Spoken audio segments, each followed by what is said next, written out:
All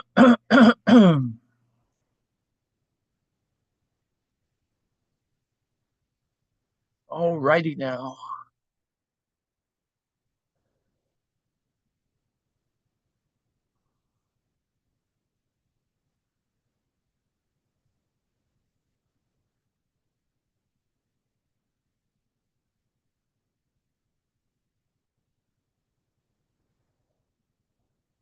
Okie dokie.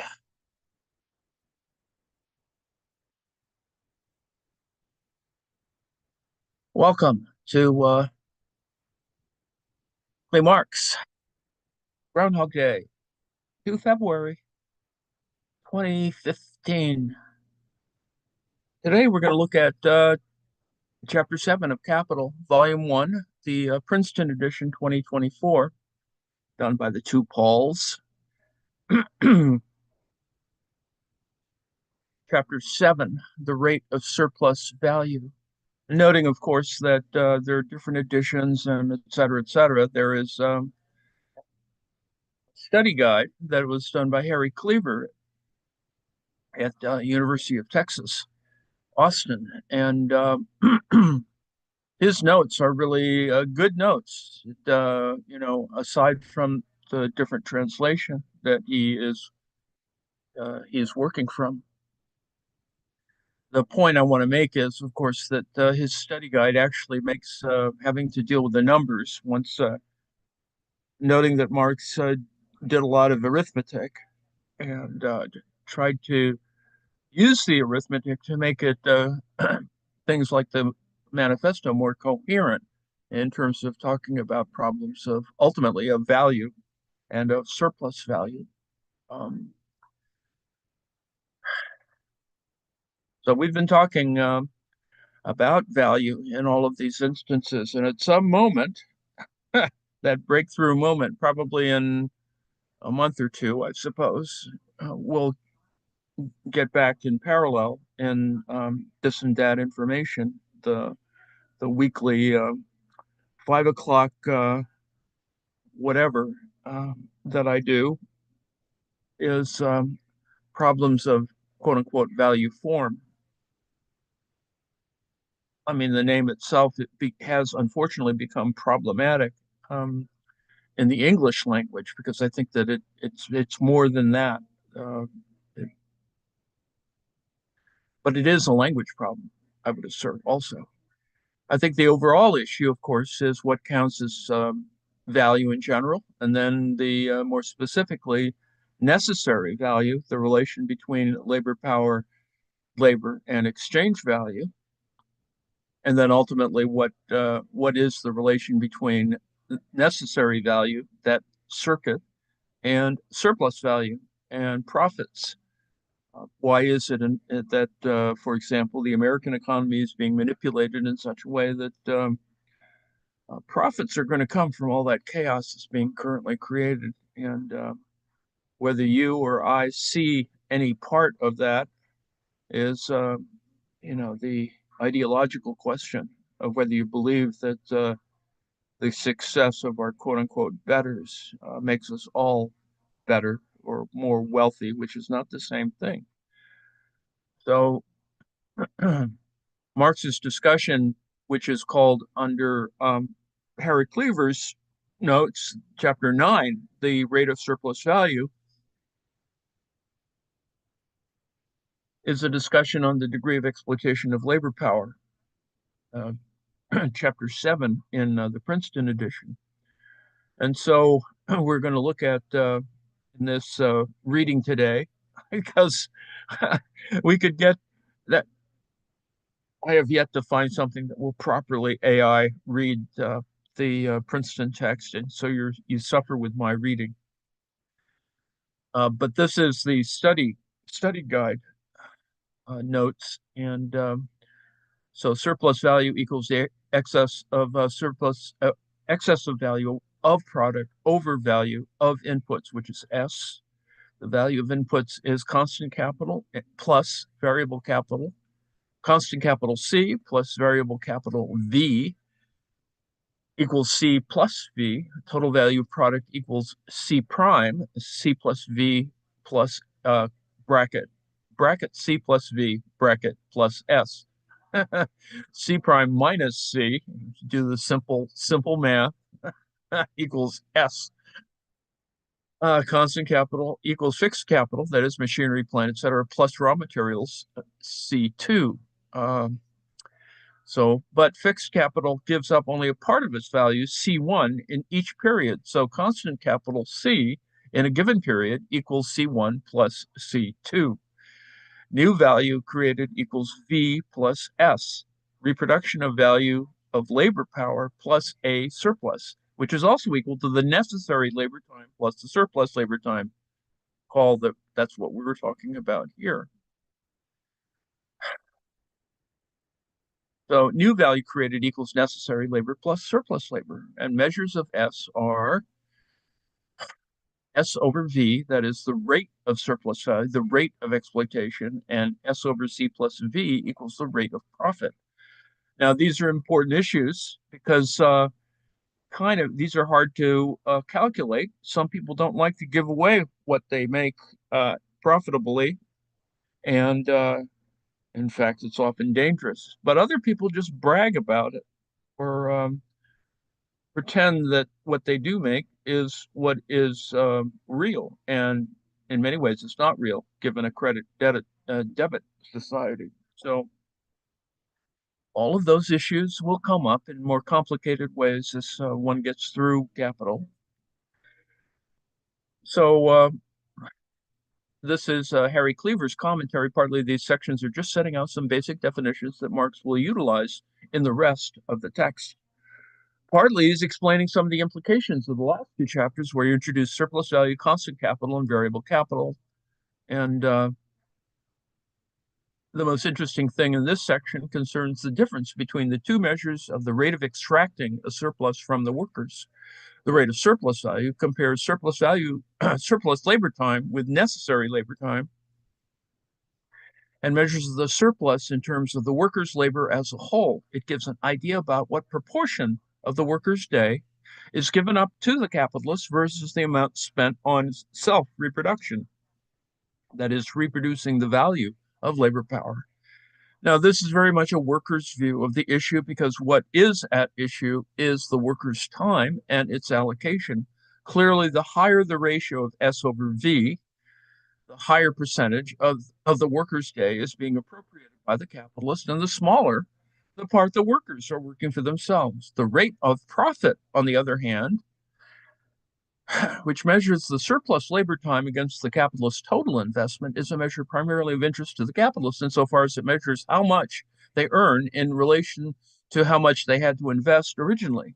This rate of profit, although expressed in value terms, is a good first approximation for the actual calculations of rates of profit that occur in business, and therefore expresses the capitalist point of view.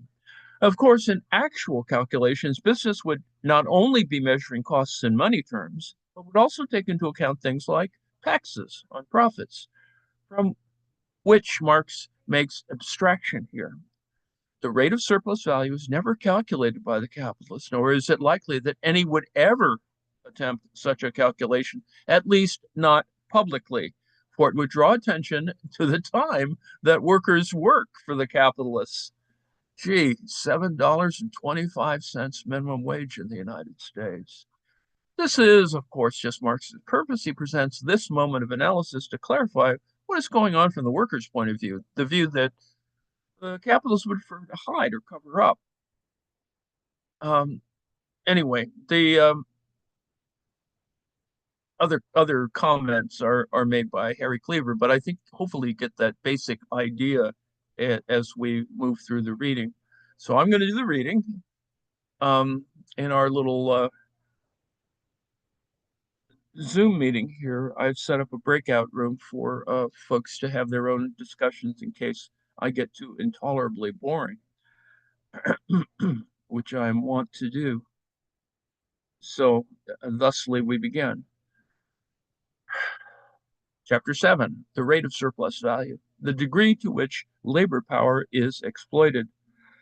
The surplus value generated in the production process by C, that is capital that has been advanced in order, in short, C's valorization is represented, first of all, as the amount by which a product's value exceeds the combined value of all the elements that go into its production.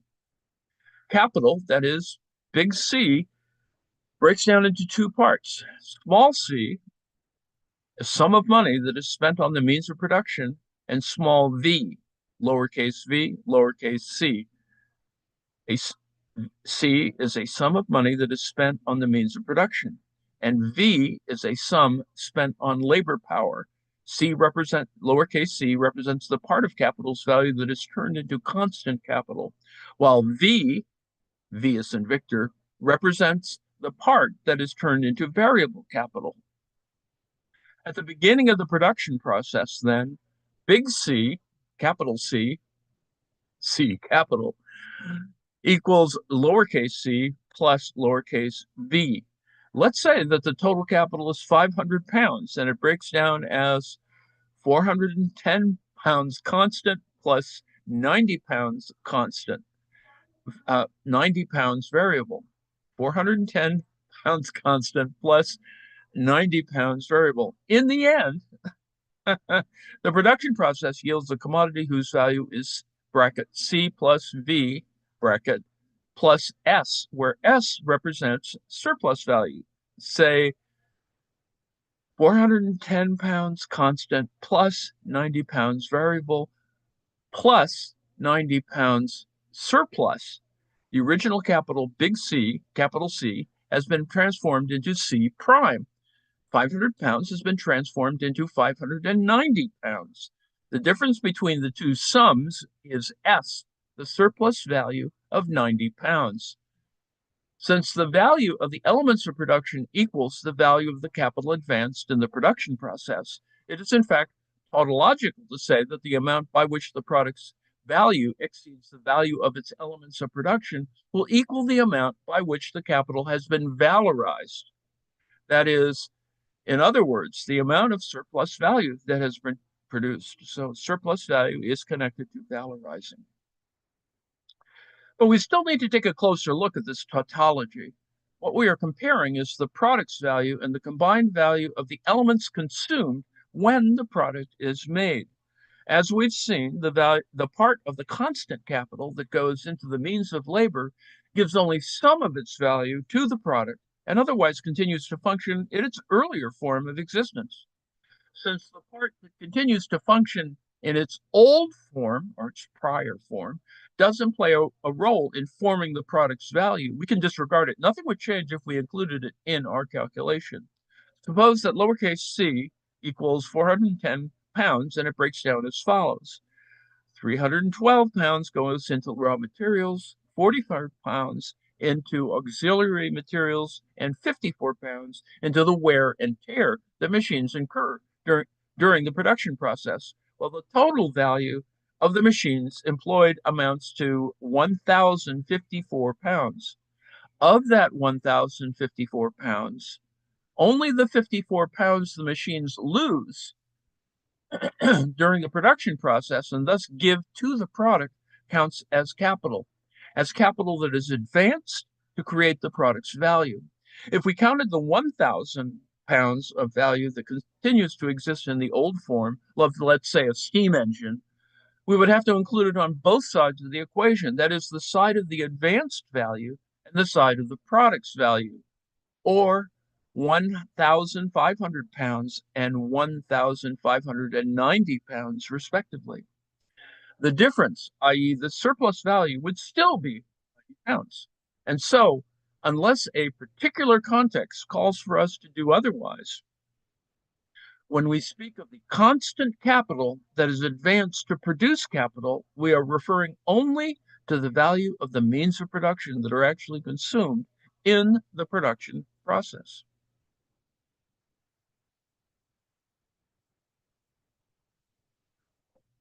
With this in mind, let us look again at the formula capital C equals lowercase c plus lowercase v, which turned into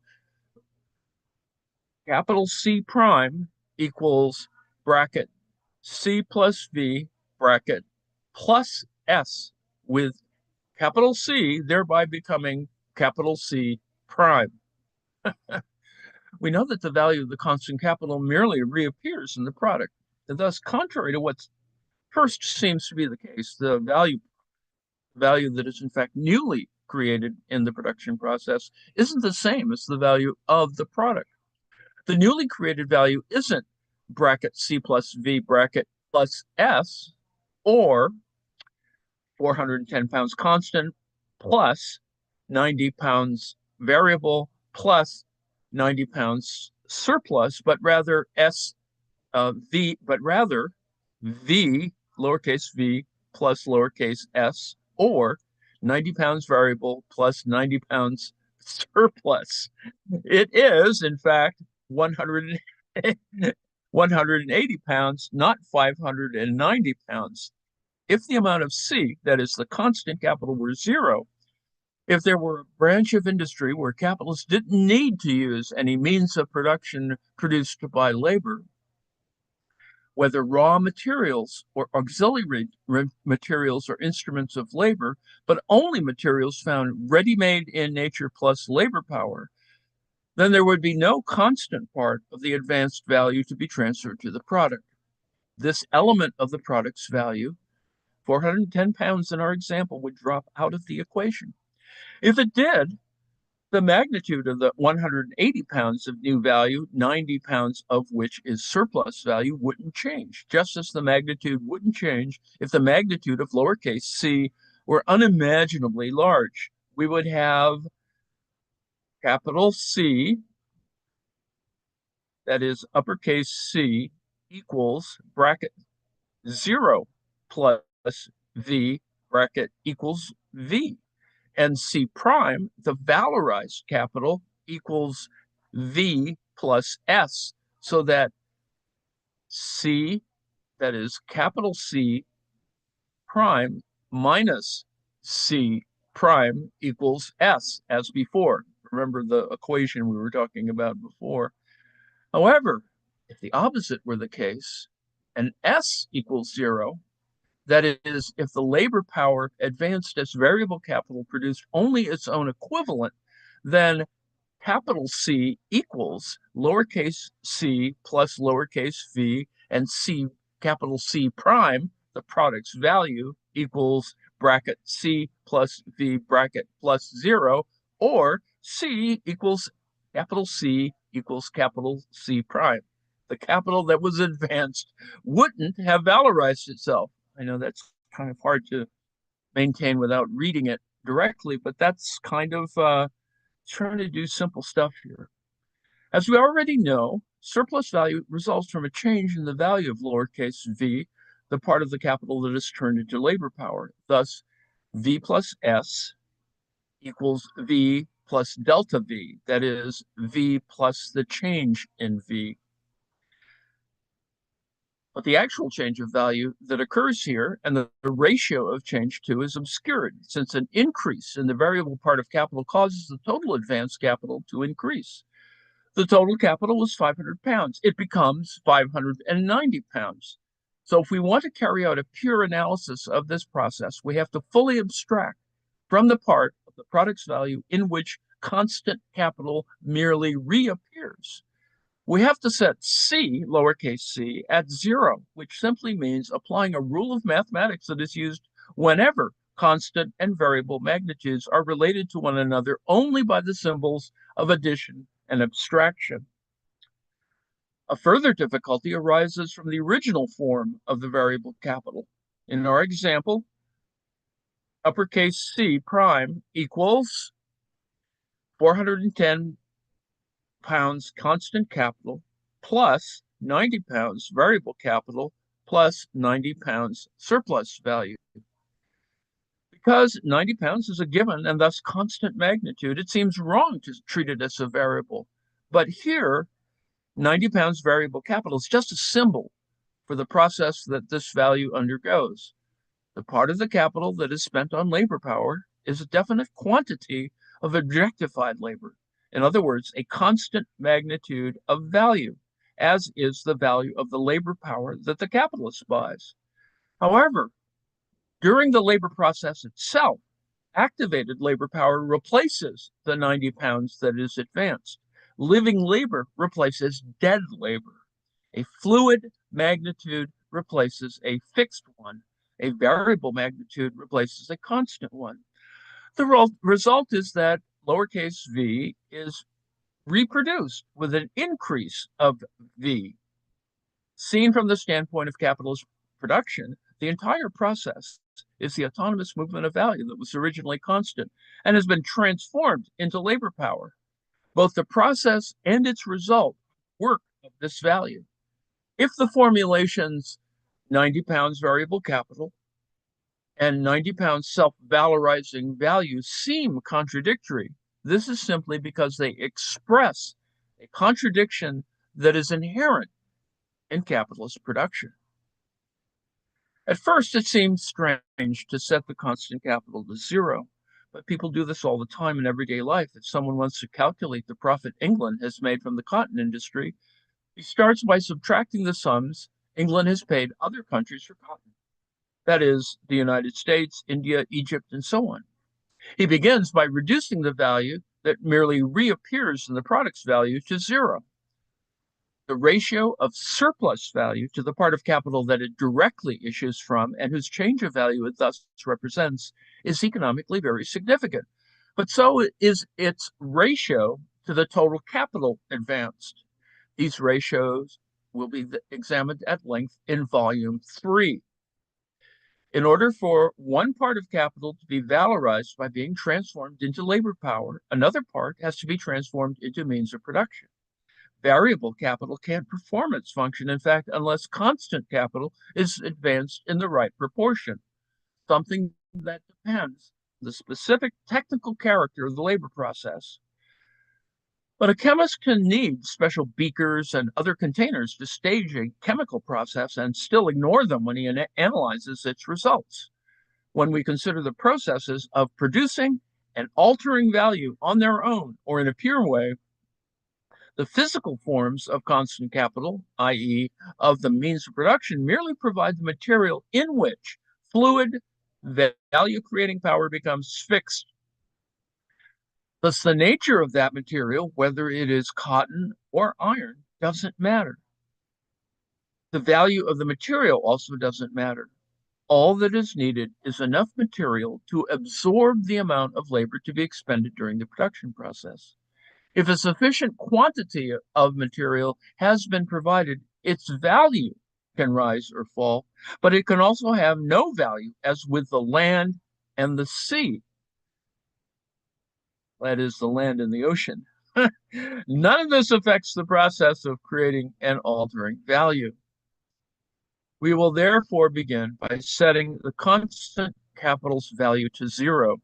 The capital advance can be reduced from C plus V to V, lowercase v, and the product's value can be reduced from bracket C plus V, bracket plus S, to the newly created value or value product, which is V plus S. Let's assume that the newly produced value equals 180 pounds. So the labor that was fluid during the entire labor process is now represented in this money sum. By subtracting the value of the variable capital, which equals 90 pounds, we arrive at the surplus value, 90 pounds. This figure, 90 pounds equals S, expresses the absolute magnitude of the surplus value that has been produced. The relative magnitude of the surplus value, in other words, the ratio in which variable capital has valorized itself, is clearly determined by the ratio of surplus value to variable capital and expressed as S slash V, S over V. In our example, the ratio is 90 over 90 or 100%. I call this relative valorization of the variable capital or the surplus value's relative magnitude the rate of surplus value. We've seen that during one part of the labor process, a worker produces only the value of his own labor power, which is the value of his necessary means of subsistence. Since he works in a situation based on the social division of labor, he doesn't really produce his means of subsistence directly, rather in the form of a particular commodity. For example, yarn he produces an amount of value equal to the value of those means or to the money he uses to buy them. Whether the part of the workday when he creates this value is larger or smaller depends on the value of his average daily means of subsistence, on the average labor time needed to produce them each day. Now, suppose the value of the worker's average daily means of subsistence represents 6 objectified labor hours. He would have to work 6 hours a day on average to produce that value. If the worker worked just for himself independently rather than for a capitalist, then assuming that the other conditions of his labor remain constant, he would have to work the same fractional part of the day to produce the value of his labor power and thereby acquire the means of subsistence he needs to maintain or reproduce himself daily. But during the part of the day when the worker produces the daily value of his labor power, say 3 shillings, he merely produces an equivalent of the value already paid by the capitalist. In other words, the worker merely replaces with newly created value the value of the variable capital that the capitalist has advanced. And because this is so, the production of value appears as reproduction. I will call that part the part of the day when the worker reproduces value necessary labor time, and the labor expended during that time necessary labor. Necessary for the worker because it is independent of the social form of his labor, and necessary for capital and its world because their basic precondition is that workers continue to exist. In the second part of the labor process, the worker moves beyond the limits of necessary labor. This costs him labor, still expending labor power, but he no longer creates any value for himself. Instead, the worker generates surplus value, which smiles at the capitalist with all the allure of something he gets for free. I call this part of the workday surplus labor time, and the labor expended here surplus labor. Just as we need to see value as coagulated labor time, as nothing but objectified labor in order to understand it, so too do we need to see surplus value as coagulated surplus labor time, or as nothing but objectified surplus labor in order to understand it. All that distinguishes economic social formations from one another, i.e., the slave owning society and the one where wage labor predominates, in the form which surplus labor is squeezed out of the person who directly produces, namely the workers. Since the value of variable capital equals the value of the labor power it buys, and since the value of that labor power determines the necessary part of the workday, while surplus value for its part is determined by the magnitude of the non-necessary part of the workday, it follows that surplus value has the same ratio to variable capital as surplus labor has to necessary labor. The rate of surplus value S/V, S over V, is equal to blank. The two ratios express the same thing in two different ways, once using objectified labor and then using fluid labor. Thus, the rate of surplus value accurately expresses how far capital has gone in exploiting labor power, i.e., the degree to which a capitalist has exploited a worker.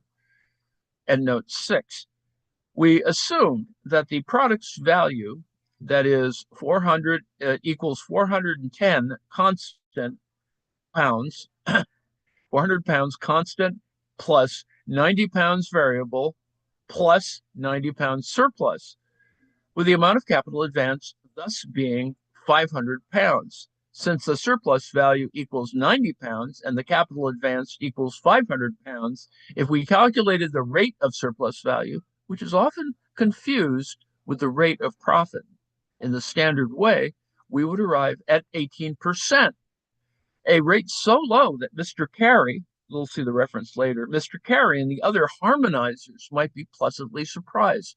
That's editor's note, Roman numeral 1. However, the rate of surplus value doesn't equal S over capital C or S over C plus V, but rather S over V, S slash V.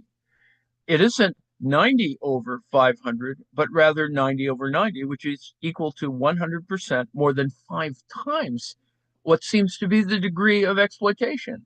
Now, although there's much we don't know in this case, such as the absolute magnitude of the workday, the length of the labor process days or weeks, and so on, and the number of workers simultaneously set in motion by the variable capital of 90 pounds, the rate of surplus value, that is S over V, S slash V, still tells us the exact ratio of the workday's two components because it can be converted into blank. Here, that ratio is 100%. The worker spends half the day working for himself and the other half working for the capitalist. In short, the way to calculate the rate of surplus value is as follows. We take a product's full value, set the value of the constant capital, which merely reappears there, to zero.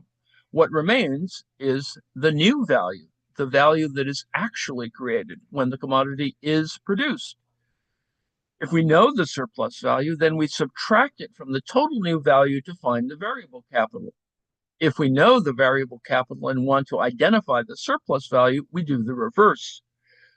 If we know both values, all we have to do is perform the final calculation, S over V, S slash V, in order to arrive at the ratio of surplus value to variable capital.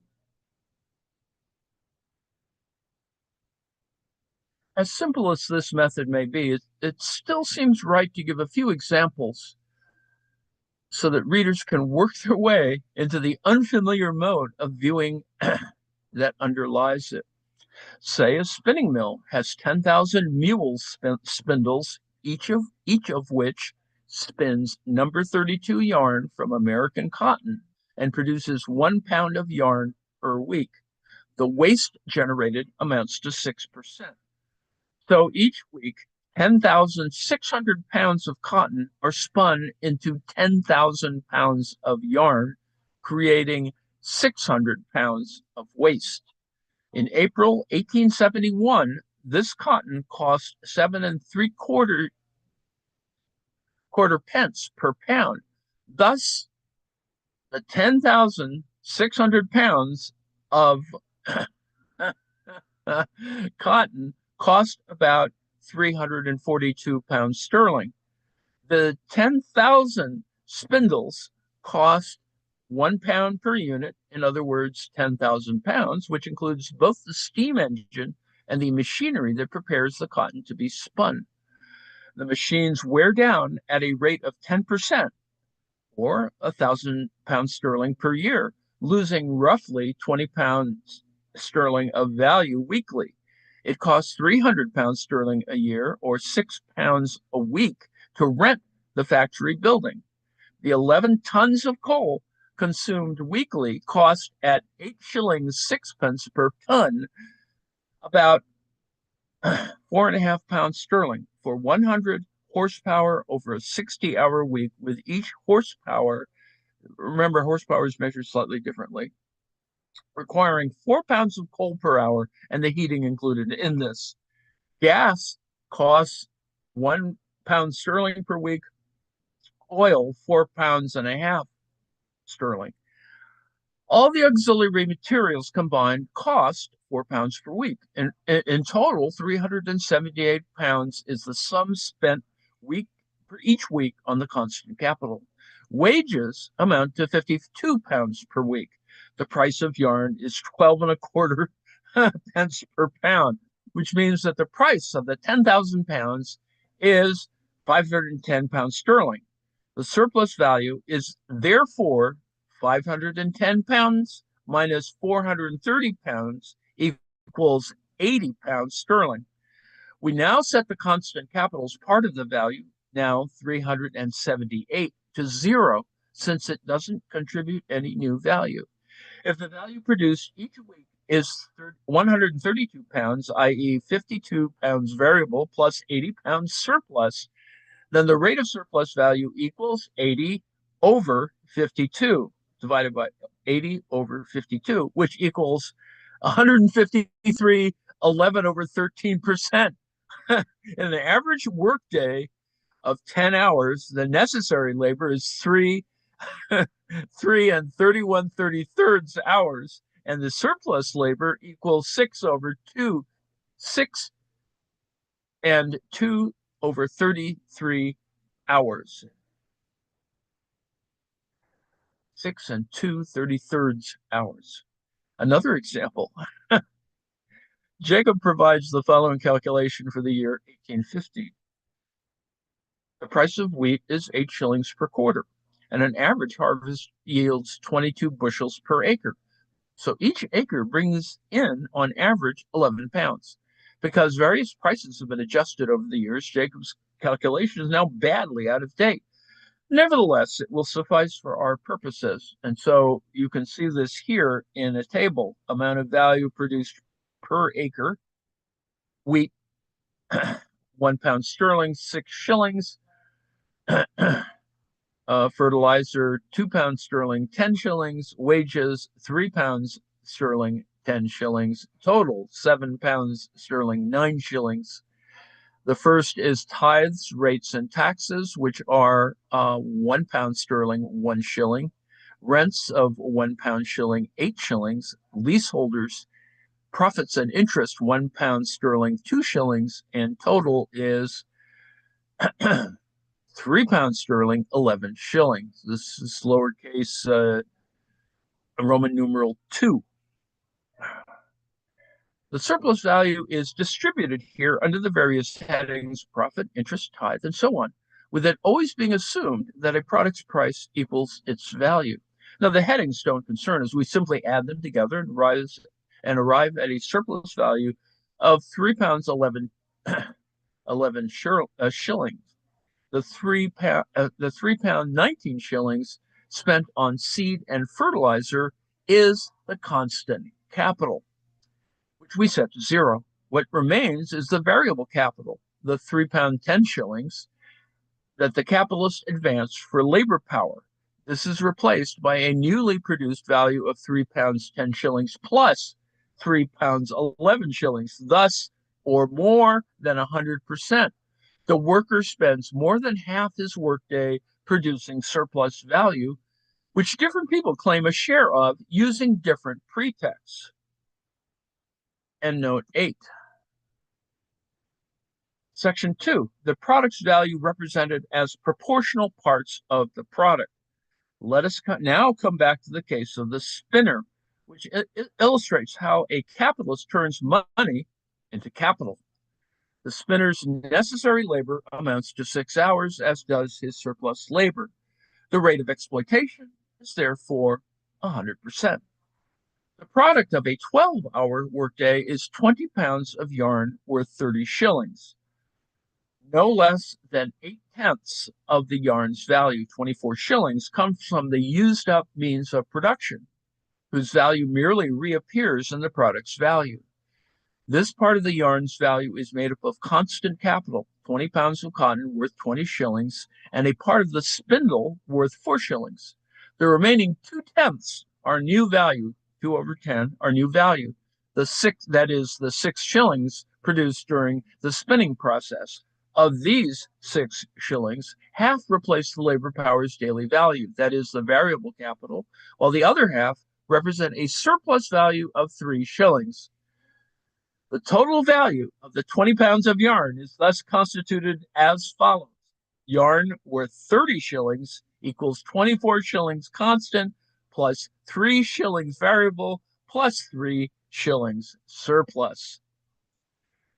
Now, since this total value is represented in 20 pounds of yarn, it must be possible to represent its different value elements as proportional parts of the product.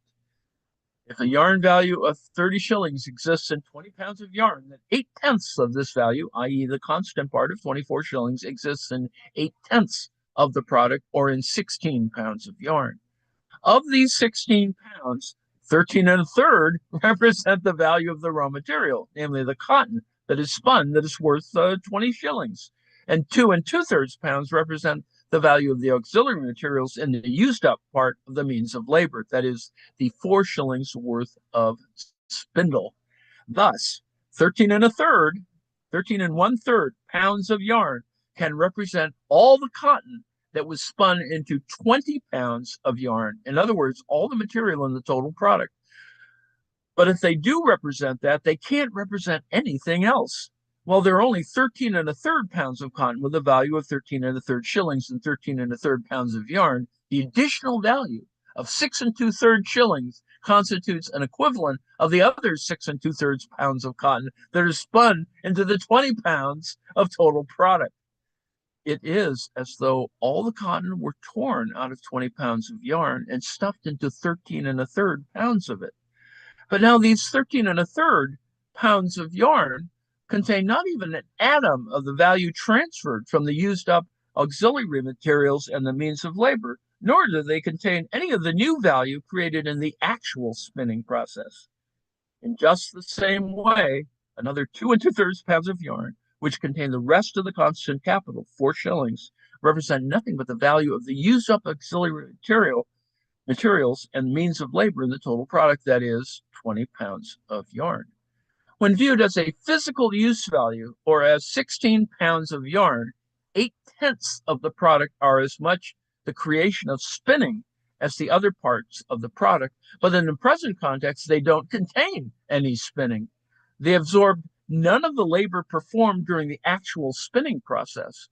It is as though the 16 pounds were turned into yarn without being spun, and as though the form of yarn weren't real, but rather a trickster's illusion. And in fact, when the capitalist sells these 16 pounds of yarn for 24 shillings, thereby reselling his means of production, we see that they are merely cotton, part of a spindle, and coal in disguise. The remaining 2/10 of the product, or the remaining 4 pounds of yarn, represent nothing but the 6 shillings of new value created in the 12-hour spinning process. What they contain by way of the value of the used up raw material and means of labor has already been extracted and incorporated into the 16 pounds of yarn. The spinning labor embodied in the full 20 pounds of yarn has been concentrated into 2/10 of the product, as though the spinner has spun 4 pounds of yarn out of thin air, or with cotton and a spindle that he found ready-made in nature, and thus that don't contribute to the product's value. Of the 4 pounds of yarn that contain all the value created by the day's spinning process, half merely represent the value that replaces the money spent on the expended labor power, i.e., the variable capital of 3 shillings. The other 2 pounds of yarn represent the 3 shillings of surplus value. If the spinner's 12 hours of labor objectified in 6 shillings, then 60 hours of labor are objectified in yarn with 30 shillings. These hours of labor exist in the 20 pounds of yarn, 8/10, that is 16 pounds of which are the materialization of 48 hours of labor that were expended before the spinning process took place. Thus, 48 hours of labor are objectified in the yarn's means of production, while 2/10, or 4 pounds of the product, are the materialization of the 12 labor hours expended in the spinning process itself. Earlier, we saw that the yarn's value equals the new value created when the yarn was produced, plus the value pre-existing in the means of production used to produce the yarn. Here we have seen that these elements of the product's value, which differ in terms of function or purpose, can be represented as proportional parts of the product. We divided the product, or the result of the production process, into 3 parts. One quantity of product that represents only the labor contained in the means of production, i.e., the constant capital. Another that represents only the necessary labor added during the production process, or the variable capital.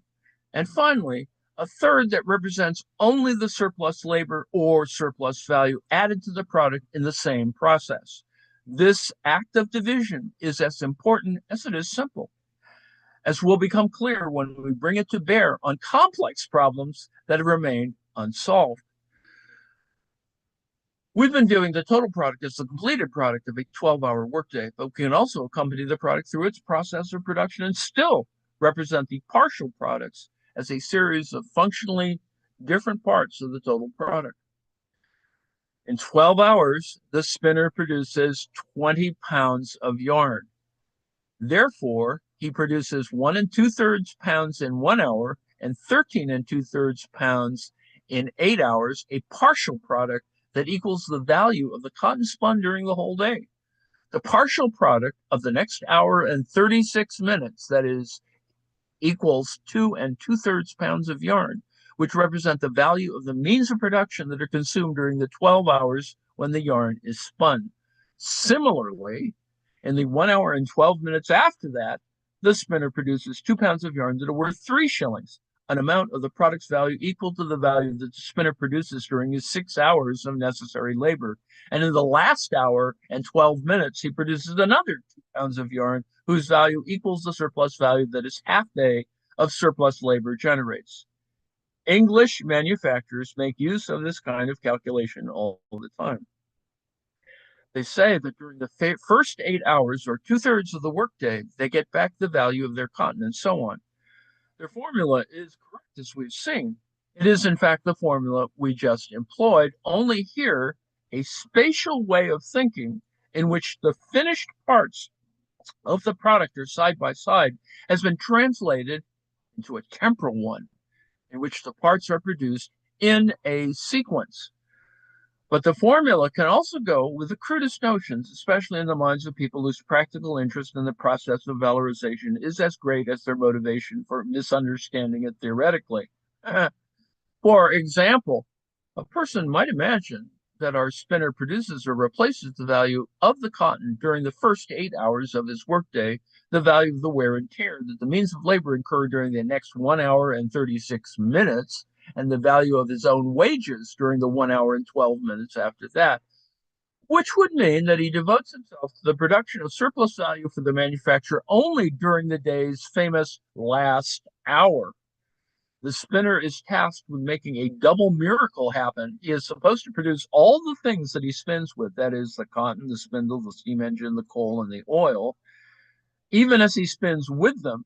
And he is supposed to turn one day of work at a given level of intensity into 5 such days. Or in the case at hand, it takes only 4 12-hour days to produce the raw material and the means of labor, while an additional 12-hour workday is needed to turn them into yarn. Rapacity believes in miracles of this kind, and it never lacks a doctrinaire sycophant who claims to have proved that such miracles exist. A famous historical example shows that this is so. This is to critique Nassau Senior. Section 3, Senior's Last Hour. One fine morning in 1836, Nassau W. Senior was summoned from Oxford to Manchester. Well known for his work in political economy and his elegant style, we might say that he was the Cloran of English economists. Senior was supposed to learn political economy in the latter place rather than teach it in the former, this lowercase Roman numeral 3. The manufacturers had chosen him to be their man in the ring against both the newly passed Factory Act and the even more ambitious 10 hours agitation. But with their characteristic acumen in practical matters, they had recognized that the professor wanted a good deal of finishing, unquote, and so they sent him to Manchester. The professor, for his part, wrote up the lessons he'd received from the manufacturers, doing so in the pamphlet Letters on the Factory Act as it affects the cotton manufacture, that is written in London, 1837.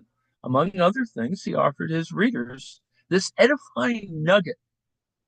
And this is a fairly bit long here. So this is Nassau W. Senior.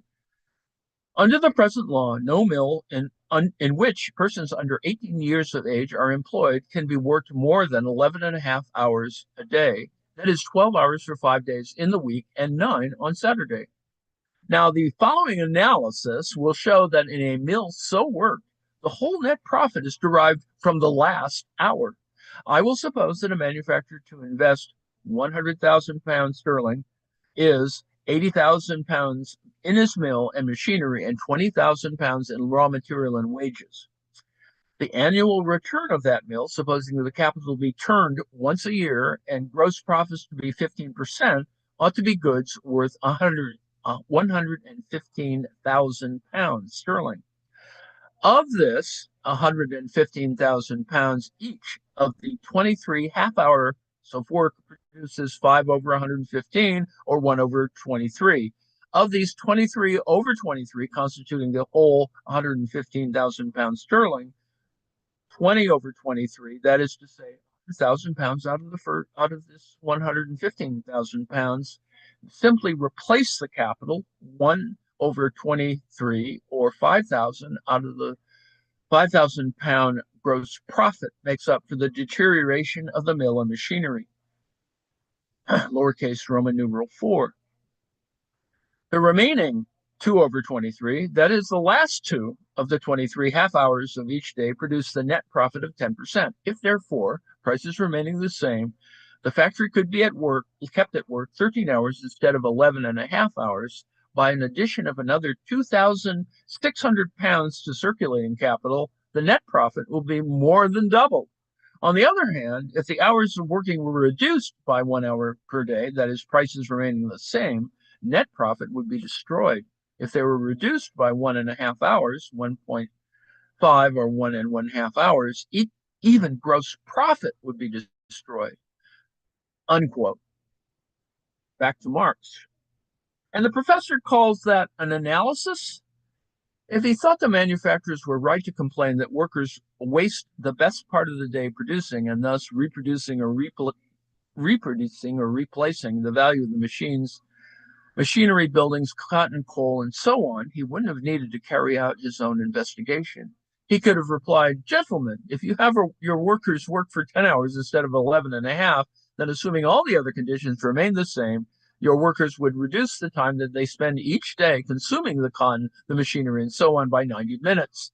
You would gain exactly as much as you would lose.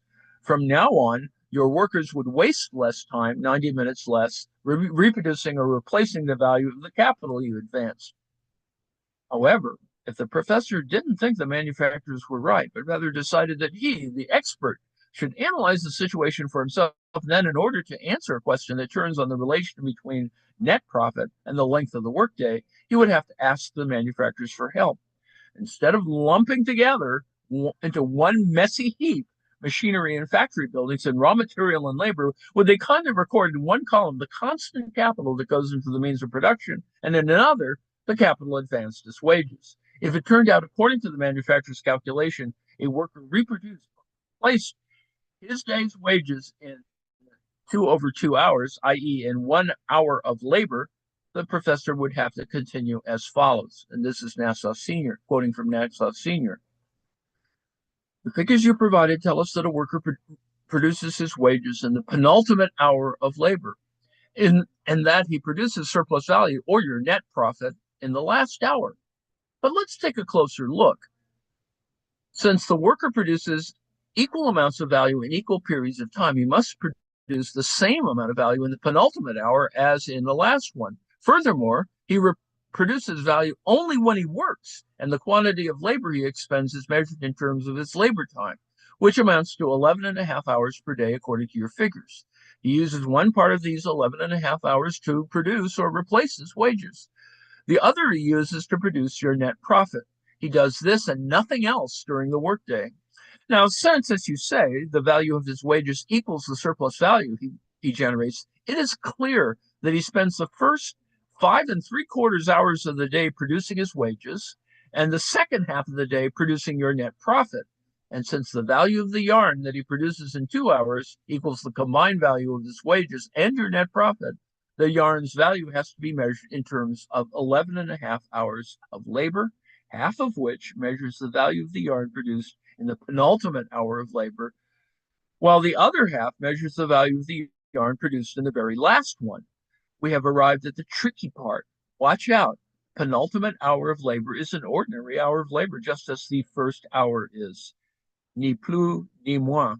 How can the yarn the spinner produces in one ordinary hour have a value that represents 5 3/4 hours of labor? In truth, the spinner performs no such miracle.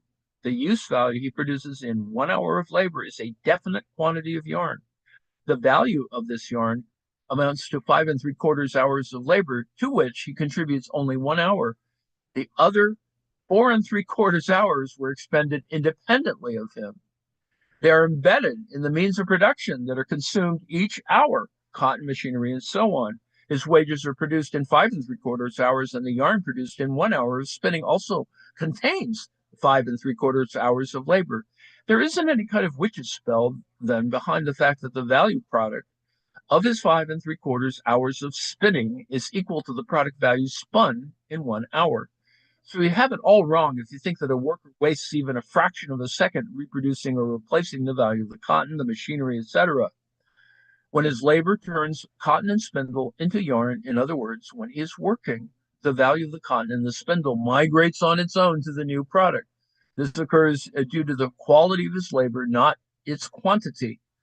Of course, he will transfer more value to yarn in an hour than in 30 minutes, but only because he spins more cotton in an hour than in half that time.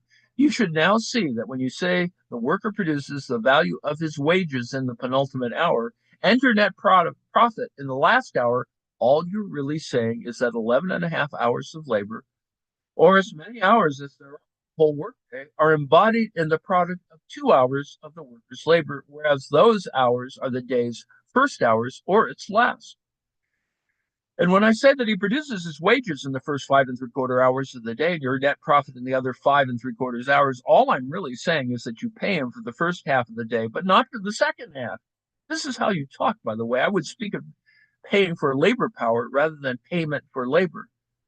Gentlemen, if you were to examine the ratio of the labor time you pay for to the labor time you get for free, you would find that it is half a day to half a day, 100%, a tidy percentage. And if you were to squeeze 13 hours of labor out of the hands you employ rather than 11 and a half, and count the extra 90 minutes of labor as pure surplus labor, which is definitely something you would do, causing the surplus labor to go from 5 3/4 hours to 7 1/4 hours, then the rate of surplus value would increase from 100% to 126 2/3%.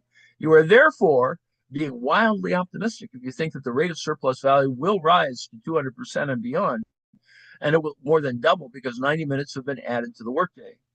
On the other hand, the human heart is a marvelous thing, especially when we keep it in our wallet. And it's absurdly pessimistic of you to worry that reducing the workday from 11 and a half hours to 10 and a half will wipe out all your profits. Not by a long shot. All other conditions remaining the same, the surplus labor would fall from 5 3/4 hours to 4 3/4 hours, which would still make for a robust rate of surplus value, 82 and 14 23%. The fateful last hour, about which you tell more tales than millenarians tell about Judgment Day, is all bosh. If you lose this hour, it won't cost you your profits, nor will it cost the boys and girls you work to the bone the purity of their souls. There's end note 10. If your precious little last hour actually strikes, think of the professor from Oxford. I hope to meet you, honorable gentlemen, again in a better world. For now, farewell. End note 11. On April 15th, 1848, the battle cry sounded once more for this last hour.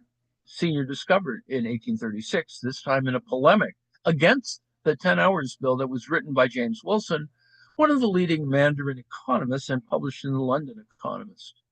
Section 4, surplus product. We will use the term surplus product, padwinet, for the part of the product in which surplus value is represented. In our example, 1/10, 1/10 of 20 pounds of yarn, or 2 pounds. Recall that the rate of surplus value is determined by the ratio of surplus value to the capital's variable part, then to the capital's total value. In the same way, the relative amount of the surplus product is determined by the ratio of the surplus value to the part of the product in which necessary labor is represented, rather than its ratio to the remaining part of the total product. Because the defining aim of production, of capitalist production, because the defining aim of capitalist production is to produce surplus value, a given quantity of wealth has to be measured not by the absolute amount produced, but rather by the relative magnitude of the surplus product.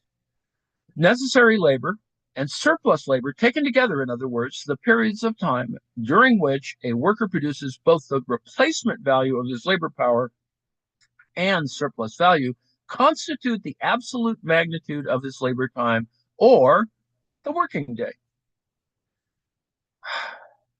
Now, I know that that's kind of complicated and maybe not made as clear as it could be, or you really do need to sort of read it as opposed to hear it. Here are the end notes.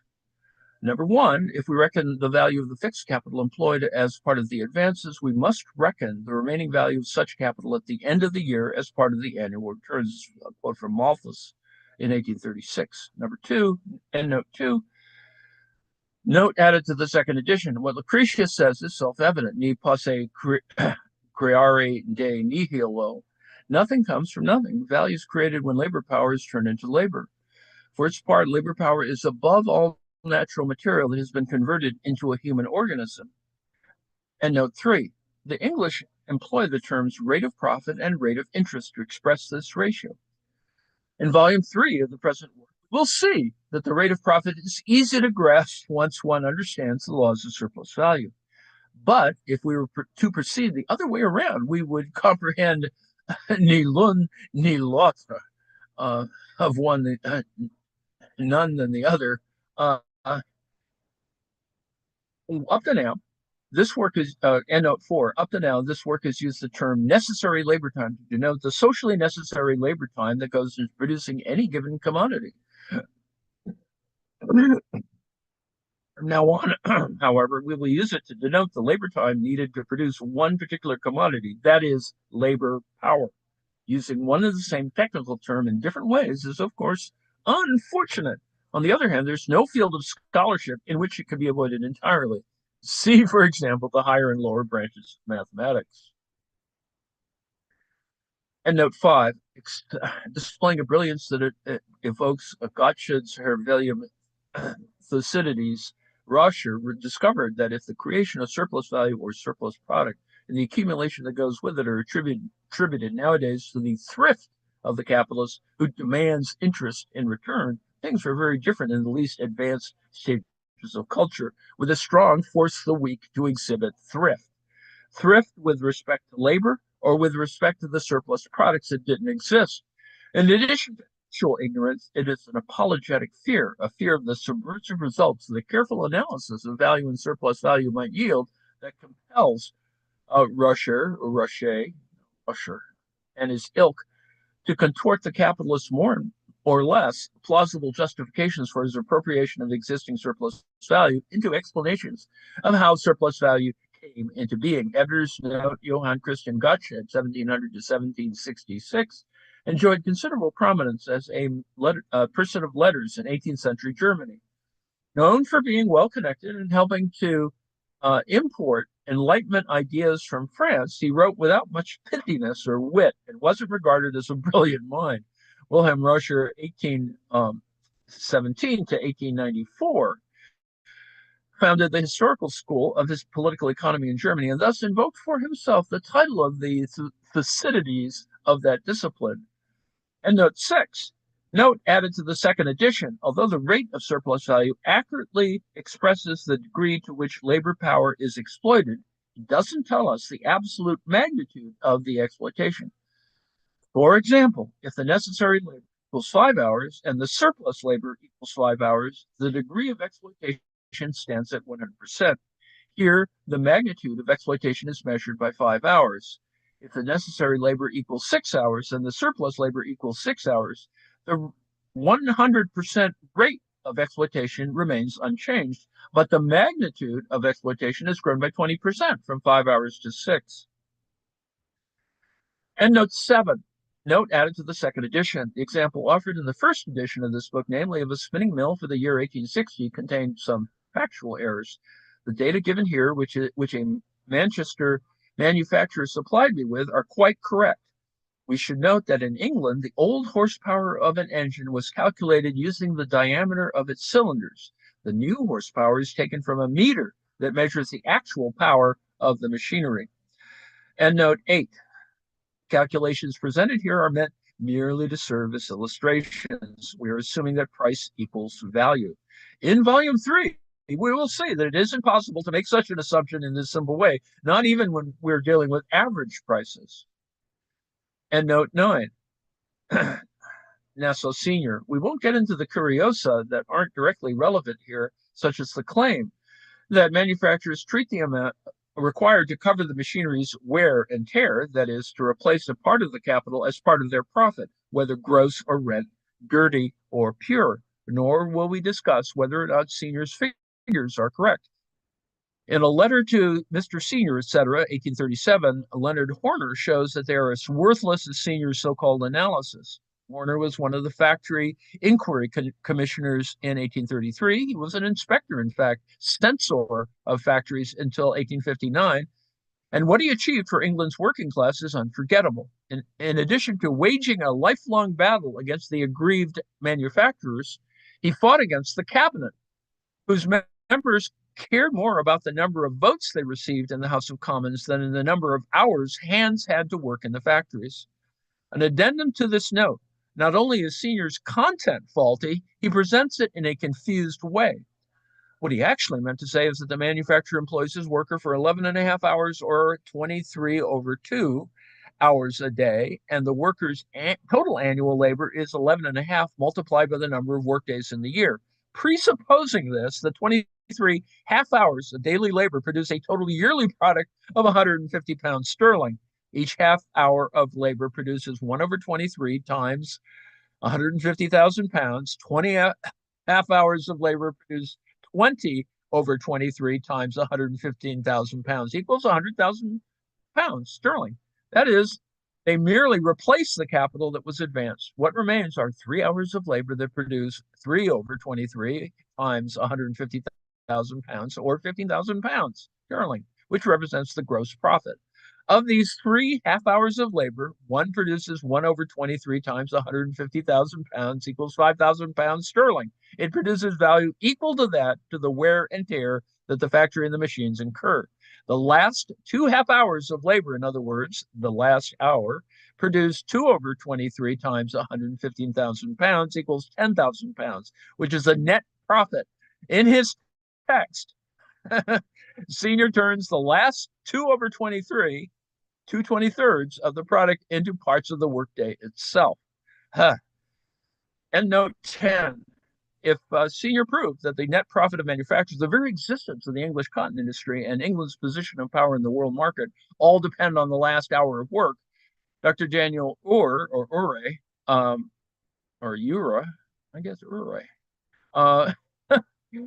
Ure, demonstrated that when factory children and teens under 18 years old aren't confined for a full 12 hours in the warm and pure moral atmosphere of the factory, but are instead cast out into the heartless and frivolous outside world an hour earlier, the salvation of their souls falls prey to indolence and vice.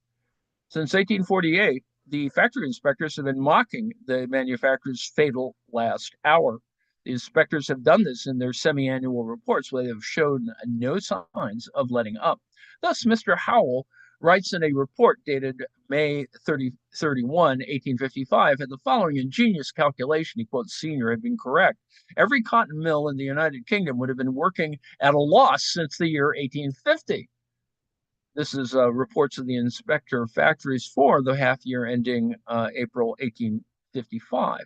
As the 10 hours bill was making its way through Parliament in 1848, the manufacturers forced some workers in rural flax spinning mills, namely mills scattered between the counties of Dorset and Somerset, to sign a counter petition. Here we read, among other things, your petitioners, who are parents, conceive that an additional hour of leisure will tend more to demoralize their children than otherwise, believing that idleness is the parent of vice. On this point, the factory report of 31 October 1848 says, quote, the atmosphere of the flax mills in which the children of these virtuous and tender parents are employed are so loaded with dust and fiber from the raw material that it is extremely disagreeable to remain in one of the rooms, even for 10 minutes, for you cannot do so without experiencing a sensation of considerable distress. in consequence of the eyes, ears, nostrils, and mouth being immediately filled with the clouds of flax dust from which there is no escape on any side. The employment, by reason of the rapid motion of the machinery, requires the untiring exercise of great dexterity and activity under the guidance of incessant vigilance. And it appears somewhat hard that their own parents should apply the term idleness to the condition of children who kept working for 10 good hours over and above meal times at such employment in such an atmosphere. This uncharitable talk about idleness and vice is deservedly denounced as mere cant and hypocrisy. They who some 12 years ago were startled by the confidence with which it was gravely proclaimed to the public under the sanction of high authority that the whole net profit of the master was derived from the last hour, and that if the hours of the working day of working should be reduced by 1 hour per day, net profit would be destroyed, will be scarcely less surprised to find that the original discovery of the virtues of the last hour has been so far improved upon as to comprehend morals as well as profits, so that if the duration of children's labor be reduced to 10 hours, their morals must be destroyed together with the net profit of their employer, both depending on the fatal hour. Editor's note, the passage modified to match Marx's version, which amplifies the parents' fault. He adds the sarcastic phrase about how they were virtuous and tender, for example. The report goes on to provide examples of the morality and virtue of these same manufacturers, of the tricks, scams, inducements, threats, fraud, and lies they deployed to get a few poor and exhausted workers to sign such petitions and send them to Parliament as petitions coming from a whole branch of industry or from entire counties. It is quite characteristic of this state of so-called economic scholarship that neither Senior, who to his credit later vigorously supported the factory laws, nor his original and later opponents cleared away the false conclusion drawn from the original discovery. They appealed to actual experience. As a result, the why and wherefore of things remained a mystery. Endnote 11. Yet the esteemed professor did manage to profit from his trip to Manchester, at least to some extent. In his letters on the Factory Act, Senior makes all net gain, profit, and interest, and even something more, depend on a single unpaid hour of the worker's labor. And a year earlier, in his Outlines of Political Economy, which he wrote for the benefit of Oxford students and educated Philistines, he discovered that in contrast to what Ricardo's labor theory of value holds, profit derives from the capitalist labor, and its interest derives from his asceticism, i.e., his abstinence. The ruse was old, but the word abstinence was new. Herr Roscher correctly rendered into it German as Enthaltung, less well versed in Latin. His compatriots Wirth, Schulzen, and Michaels translated the term as Entsagung, which is the language of the monastery. Editor's note, it is also the language of what would be called German bourgeois realist fiction, which reached its high point around the time Capital appeared. One of its main achievements, Gottfried Keller's De Gröde Heinrich and Albert Stifter's De Nachtsommer, point up the importance of Entsagung for successful socialization.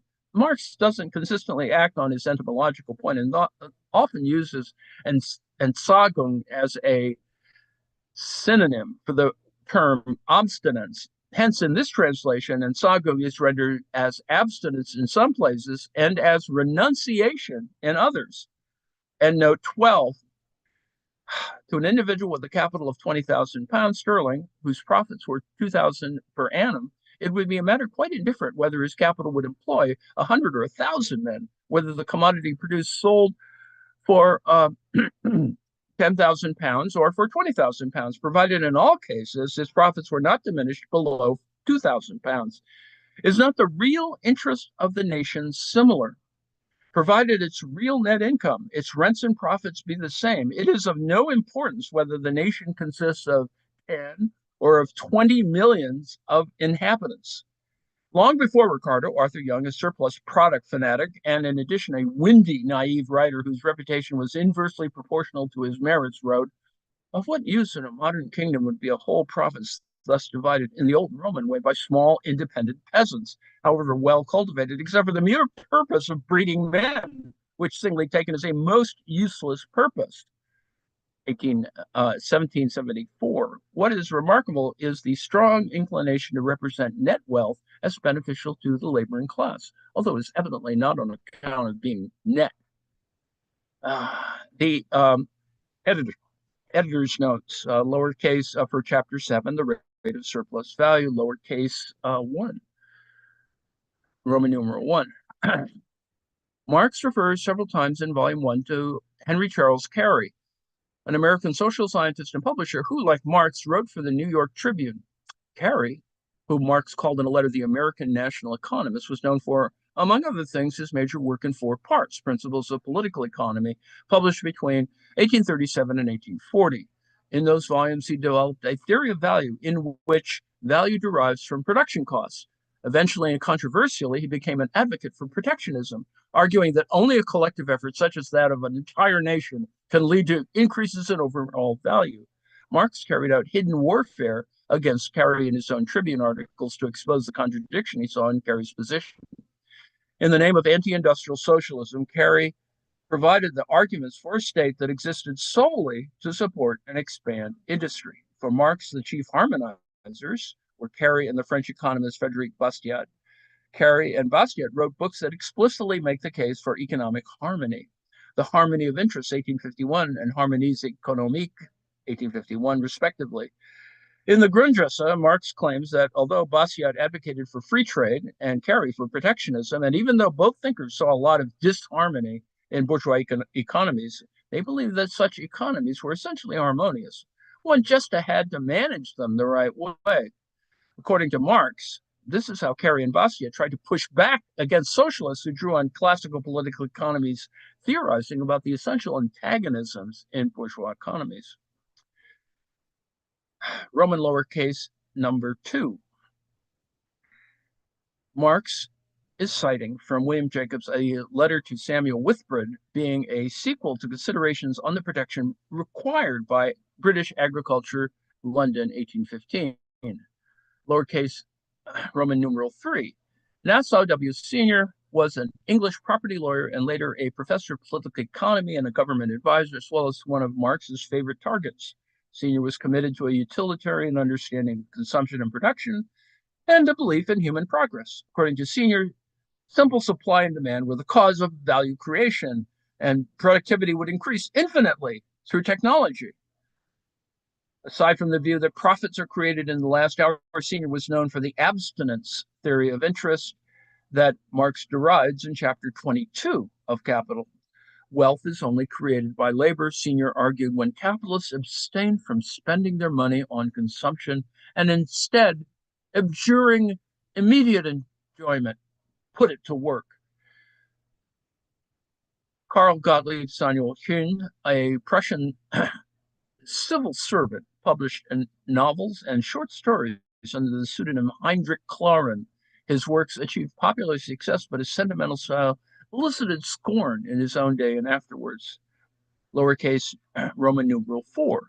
Sr. doesn't actually speak of gross profit in this line. His text simply reads £5,000 out of the 150,000 pounds. He uses an older symbol for the pound sign. Marx wrote 15,000 pounds for the latter figure, and this was corrected in later editions. Now, I'm not going to read the rest of the stuff. I sort of hinted at it in these simple examples, diagram, and Harry Cleaver's notes for chapters 7, 8, and 9, which is a different edition. And there are study questions, and I put in a diagram that talks about the kind of time period 1, 2, and 3 in which this sort of these things occur. And then I'm raising some questions that we'll introduce in this and that the coming couple of weeks on value form theory. And I think even I have a better handle on it now. But I wanted to introduce the difference between in the standard or neoclassical version, the way it's taught, is to talk about producer surplus, consumer surplus, and opportunity cost. This is a standard approach in micro for the most part. But and I put in some not only my little chart on the difference between fixed and circulating capital and the difference between constant and variable capital, that little table, but also some diagrams that hopefully give you a better sense of that producer surplus is related to the supply curve, the consumer surplus is related to the demand curve, and that total surplus is the addition of both of these things uh, under this line here and uh, above this line here. So it's this triangle here. And to a further explanation of producer surplus and consumer surplus and about what is going to be paid. And this includes, of course, here in producer surplus includes rent um, and other stuff here. And then, of course, if you apply it to the current issue of trade, with particularly with commodities flowing back and forth over borders in international economics, you can see that with a tariff, you get something called a deadweight loss of economic welfare arising from the tariff. Now, in from a capitalist point of view, you get a producer surplus, which can be profited from, and which is it's it's the float. So stuff happens like that, and surplus occurs and winds up in some people's pockets and not others. And playing the float is a big deal. Now I've gotten to the end, and I know it's way past my time. And of course, Star Trek is coming. So I'm going to look at the chat and see if there were any trenchant questions. Uh, let's see. Complaints about Marx and Mr. Ed Powers, Space and Time. The penultimate hour is usually the bathroom break, indeed. um,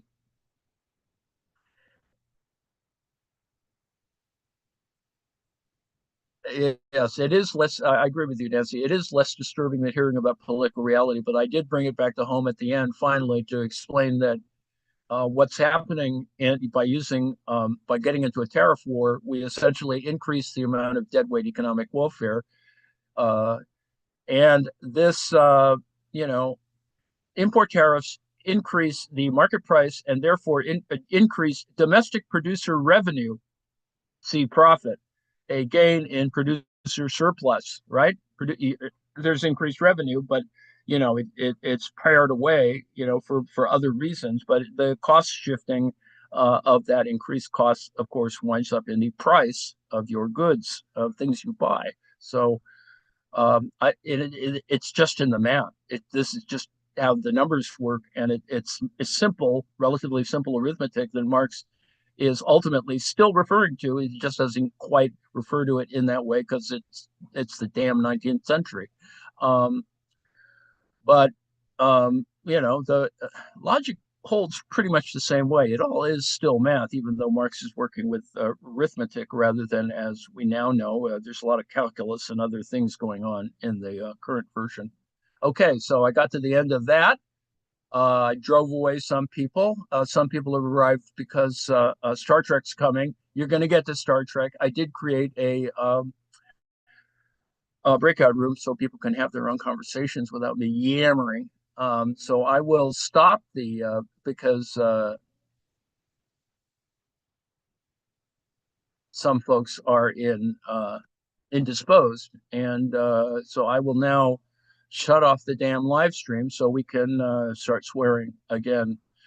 Thank you very much for your attention. If you actually listened to all that and understood it while I was reading, I hope that you gained some benefit. Otherwise,